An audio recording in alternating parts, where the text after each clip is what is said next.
බුද්ධ පූජාව ඉතුරු කළාට පස්සේ සත්තුන්ට දුන්නට කමන්නේ නැද්ද? ජීවමාන බුදුරජාණන් වහන්සේ බුදු කෙනෙකුට ලැබෙන දෙයක් සතෙකුට ලැබෙන එක ගැන අමනාපයිද? තුට යාළ කියනවා ස්වාමීනි එහෙනම් ওই සත්තු නැති තැනකට හරි වතුරට හරි දාන්න කියලා තියෙන්නේ. ඉස්සර භාග්‍යවතුන් වහන්සේට දානේ පූජා කරනකොට දෙවිවරු දිව්‍ය ඕජාව අර දෙන දානෙට බස්සවනවා, බහලනවා.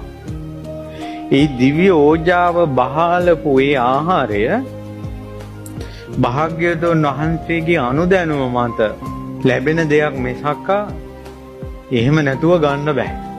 එතකොට අද අපි කරන බුද්ධ පූජාවට දිව්‍ය ඕජාව දෙවිවරු බහලන්නේ නෑ. ඒ නිසා ඒ ආහාරය සතෙක් කෑවා කියලා ඒකට එක දිරවන්න නැතුව තියෙන්නේ නෑ. ඒ නිසා බුද්ධ පූජාව කියන එක ඉස්සර බුද්ධ පූජාව තියලා පොළොන්නරු යුගයේ ඒ වාජන වෙන වාජනයකට අරගෙන ඒ දානේ සංඝයාට බෙදලා තියෙනවා.